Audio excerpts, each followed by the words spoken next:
Bienvenue dans la 24e vidéo dans laquelle je vais vous montrer comment je corrige un bug sur l'adresse de facturation de A à Z. Vous me verrez prompter, vous me verrez tester et ça se terminera par une petite mise en production chez Clever Cloud. Bon visionnage.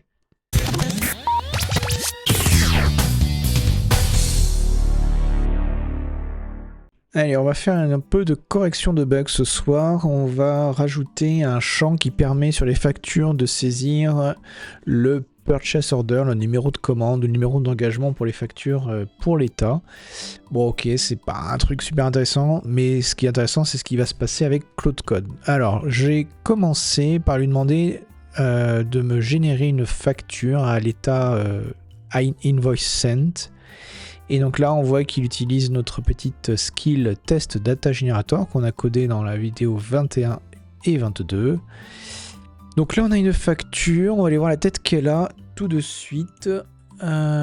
Ici, ok. Et alors, ce que je voudrais changer, moi, c'est ce truc-là. Ici, partager entre plusieurs dossiers. Alors, le souci que j'ai, c'est que ce champ-là, là, il est rattaché à l'adresse de facturation et quand on prend plusieurs factures, les clients du coup s'ils mettent ici, je sais pas, commande 100 et il faut une nouvelle commande, bah, ils vont se retrouver avec la même valeur et alors que du coup cette valeur devrait être personnalisée par facture. Donc c'est le bug qu'on va corriger. On lui demande de créer une entrée et je vais lui dire peux-tu me créer une autre commande pour exactement le même client et la même adresse de facturation que la commande. Je vais lui redonner, pas trop si c'est nécessaire. Tu peux par exemple créer une commande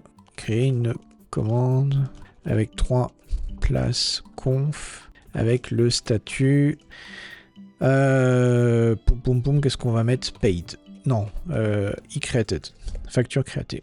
Donc voilà, donc là il va nous créer une autre facture. On va voir s'il utilise la skills. Normalement il devrait le faire sans trop de soucis. Ouais, voilà, donc il utilise la test data generator et il se débrouille plutôt bien. Donc vous voyez l'importance d'avoir ce petit générateur de données. Je pourrais moi-même manipuler l'interface et le faire. Je pourrais écrire des tests, mais là j'ai envie de faire comme ça ce soir. Donc voilà. Donc on va attendre qu'il finisse et il nous crée une autre inscription. On va copier le code de l'inscription. Non, ce qu'on va faire pomme C, pomme V. Ouais, je sais, je dis pomme. Il y en a qui rigolent quand je dis pomme. Moi j'aime bien dire pomme, c'est rigolo. Hop là. Vous dites quoi, vous? Commande... Ah oui, pardon. Ah, mais vous comprenez pas pourquoi je dis pomme? Bah oui, vous êtes trop jeune, forcément. Aïe aïe aïe, il faut avoir plus de 40 ans pour comprendre cette blague. Voilà. Et du coup, modifier. Alors, 1, 2, 3. Je fais le test avant pour voir si je vous ai vendu du rêve. Ouais, voilà. Ok, ça marche. Alors, le bug. Je suis client Acme Corporation. J'ai fait 2 dossiers pour Devoxran. J'ai acheté 2 places combi, facture Samy. Et un peu plus tard, j'ai fait une facture Mug. Formidable. Sur la facture Samy, je suis une grosse entreprise, donc j'ai un numéro de commande, donc j'ai un purchase order, voilà, que j'indique sur cette facture Samy, je l'enregistre, et puis bref, j'envoie la facture à mon service des achats, et puis je regarde ma facture Mug, et là je clique sur modifier, et oh, qu'est-ce que ça fait là? Pourquoi c'est sur la même adresse? Bah non, c'est pas bon, pour cette autre facture, c'est ce numéro de commande, j'enregistre, et je reviens sur Samy, je refais modifier, ah ok.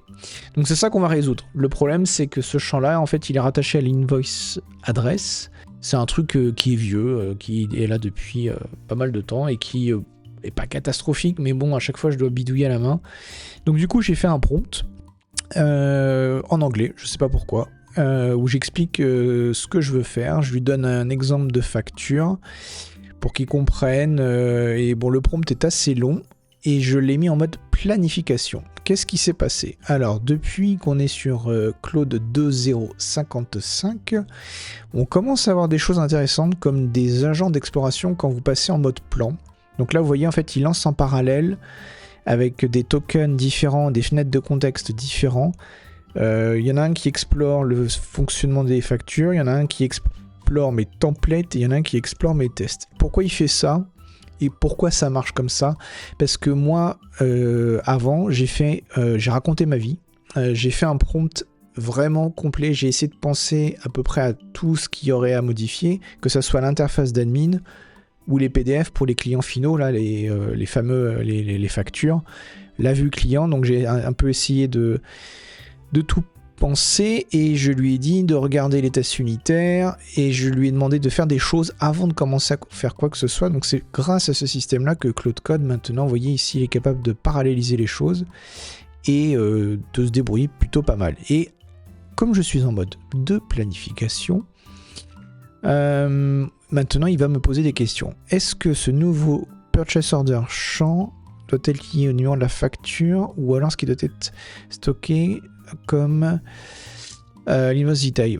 Non, il doit être lié à non, il doit être lié à l'invoice number. C'est justement le problème que j'essaye de corriger. Donc là, s'il me le demande, c'est que j'ai pas été super clair. Donc là, je réponds à sa question. On va voir ce que ça donne. Et alors, il est parti pour créer une nouvelle clé sur Redis. Ok. Donc on va avancer rapidement pour voir le résultat.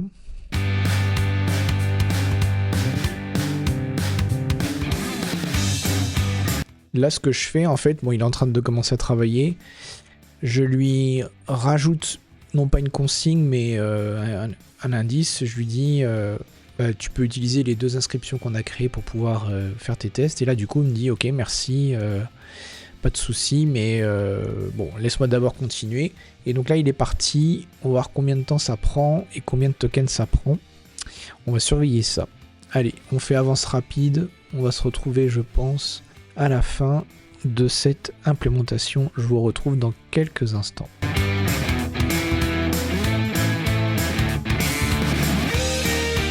Alors, on se retrouve à la fin de la génération. Ça fait 12 minutes que ça mouline. La partie administration est déjà implémentée. Donc, ça veut dire que si je viens ici... Alors, j'ai pas besoin de redémarrer mon serveur. J'ai juste rafraîchi ma page. Voilà, je le fais encore. Donc ici, je peux mettre que c'est la commande 1, 2, 3. Ok, super. Et si je viens là-dedans, là, j'ai rien. Et donc là, je peux mettre 4, 5, 6. Et là, ok. Donc là, c'est bon. Là, c'est bon. Maintenant, ce qui va être intéressant, c'est de voir la facture au niveau PDF. Alors, PO, ça, c'est ce que j'ai mis en test tout à l'heure. Donc là, pour l'instant, il n'a pas encore modifié la facture. Anciennement, là, vous voyez, j'utilisais ce truc-là. Et là, j'aimerais bien, en fait, de plutôt le mettre dans la zone de facture. Alors, je ne lui ai pas précisé. Mais bon, on va voir ce que ça donne. On va le laisser continuer, puis on se retrouve quand le PDF est généré.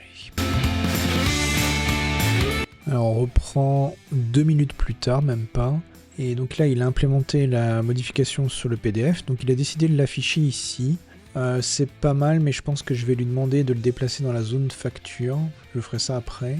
Et si je viens... Donc là, je suis sur sur l'inscription Samy. Et si je vais sur l'autre mug, voir la facture. Ok, donc c'est bon. On a bien ce que l'on attend. On est bon. Et qu'est-ce qu'il lui reste à faire? Les tests et les tests unitaires. Et effectivement, donc dans les tests, niveau PDF, il y a des choses à faire. Alors, Claude Code a compressé la conversation sans attendre d'arriver à 200 000 tokens. C'est une nouvelle fonctionnalité qu'il a. Il a un système de compacting intelligent qui lui permet en fait d'aller plus vite parce qu'il compacte moins de choses et quand il compacte, en fait, il va retirer des fichiers, par exemple, qu'il n'a plus besoin. Typiquement, là, il a terminé d'implémenter les écrans d'administration et la partie Redis. Et on pourrait imaginer que du coup, il retire de sa mémoire, de son contexte, le fichier, le handler de l'administration, et qu'il garde uniquement la partie PDF parce que c'était les derniers trucs qu'il était en train de faire. Donc c'est la promesse. Après, je ne suis pas allé vérifier, et il faudrait qu'on regarde le contexte en détail pour en être sûr. Mais du coup, c'est pas mal parce que là, l'expérience que j'ai, moi, c'est que lorsqu'il compacte le contexte, ça va beaucoup plus vite. Et il le fait, en fait, quand il change d'item sur son to-do. Il doit se dire, bon, bah là, je suis à 80%.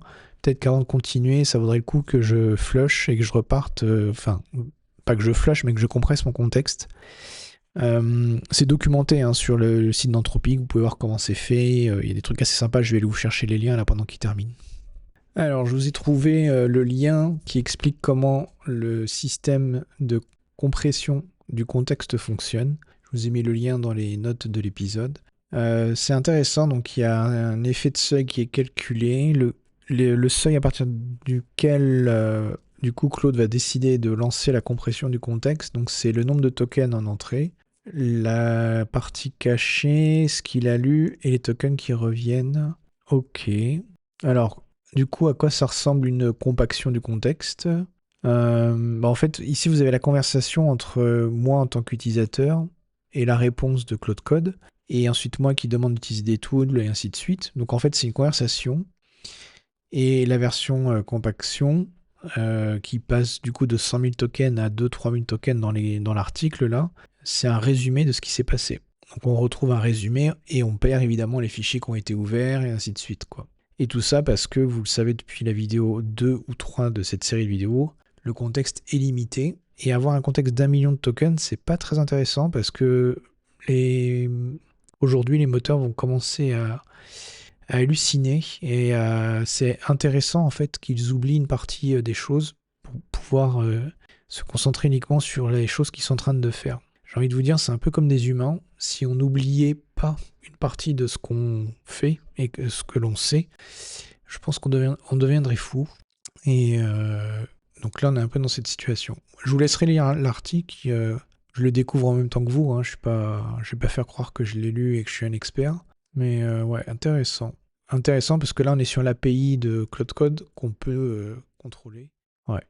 Alors, on se retrouve à la fin, 23 minutes. Et on a 6-7 minutes consacrées au test. J'ai perdu du temps parce qu'en fait, j'ai pas fait attention que Playwright avait pris...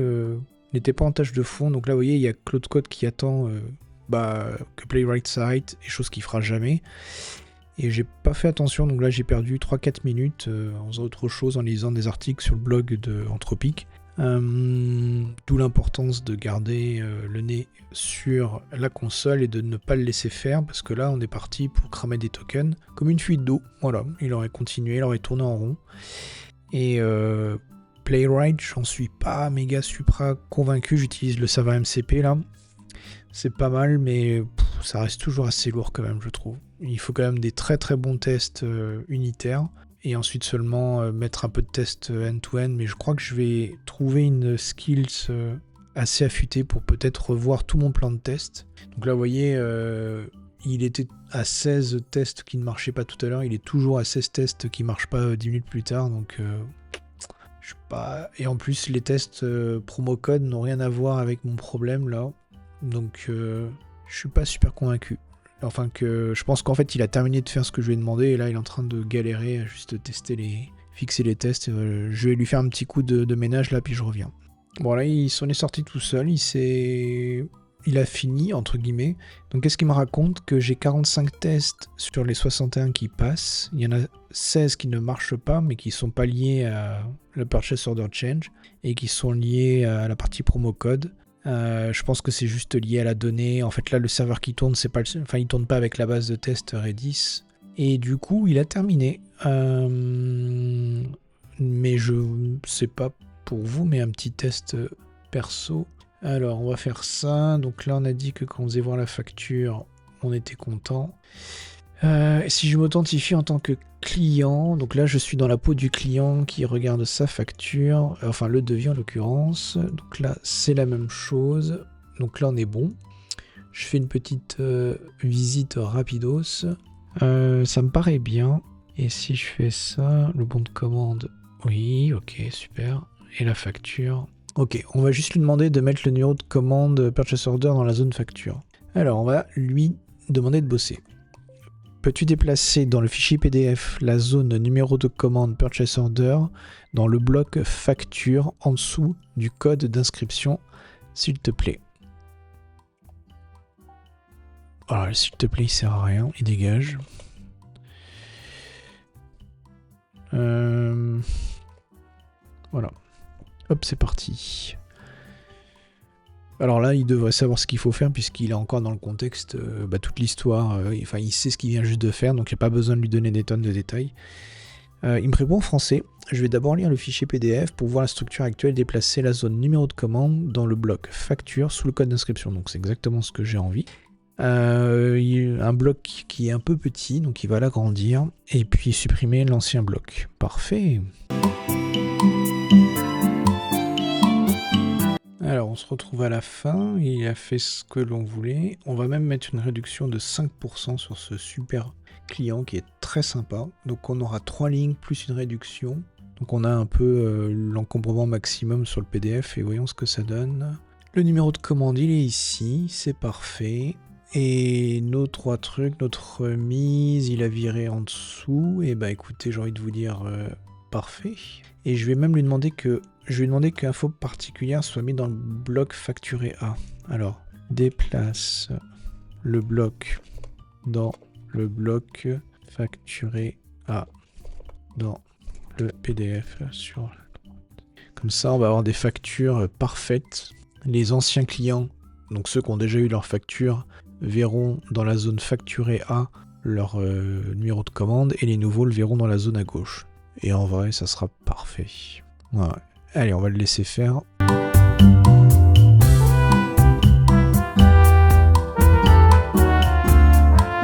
Je vais lui demander de lancer uniquement tous les tests unitaires pour qu'on voit un peu ce que ça donne. Je pense que ça devrait tout se passer. Alors, il se lance tellement rapidement qu'en général... Enfin, c'est pas en général, c'est que je les ai mis en pré-commit. Donc avant de committer quoi que ce soit, tous les tests passent. Voilà, super. Et bah écoutez, parfait, on va mettre ça en prod et puis voilà. Donc en tout ça a pris 25 minutes, mais 5 minutes perdues, faire autre chose, donc une vingtaine de minutes pour le faire. Est-ce que c'est long ou pas long? Voyons visuellement le nombre de fichiers qui ont été changés. Il a rajouté une nouvelle route pour modifier le purchase order. Il a rajouté du coup le service associé qui permet de faire un update. Ok. Ensuite dans la partie invoice, il se sert de ce purchase order, il l'affiche. Ok. Je regarde vite fait le code. Dans la partie paiement, il s'en sert pour le PDF, donc il le passe en paramètre. Dans le PDF lui-même, donc on vient de le voir, il fait ce qui va bien. Il y a des tests qui sont associés. Il y a un service pour sauvegarder et charger un purchase order à partir d'un code d'inscription. Donc ça c'est parfait. C'est vraiment une structure qui est indépendante de tout le reste. Donc la partie, c'est pas la base de données, mais la partie Redis, c'est un get et un set hyper simple dans une collection purchase order 2026. Donc c'est parfait, très simple. Le handler, même chose, assez simple. Ici, dans le template d'administration, donc il a rajouté l'affichage et le formulaire d'édition que vous m'avez vu utiliser. L'utilisateur lui-même peut le faire. Ah, ça, j'ai pas testé. Facturation, modifier la facture. Voilà, ok. Donc ça, c'est l'utilisateur lui-même avec son ancien champ et le nouveau champ. Ok, donc là, on retrouvera maintenant deux choses. Et si je mets 7, 8, 9, et ici, YOLO, si j'enregistre, oui, alors il faut un numéro de TVA, FR, hop. Et du coup, si je regarde le devis, on retrouve bien notre YOLO ici, on retrouve bien notre 789 ici, donc tout est bon pour moi. Et la partie de navigation qui est pour l'utilisateur, enfin ce que je viens juste d'utiliser en fait. Là, j'aurais regardé le code, j'aurais vu. Donc on est bon, on va sauvegarder tout ça et on va mettre ça en prod. Vidéo 23, ajout de la gestion du ajout, voilà, commit. Donc là, ça prend du temps parce que il lance les tests sont passés et du coup, on déploie chez Clever Cloud, ça part en prod. Et puis, on va aller voir comment ça se déploie. C'est quoi de mettre en prod? Bon, alors tout ça, je vais le flouter parce qu'il y a des secrets, pas très intelligents. Et du coup, ça part en prod, logs.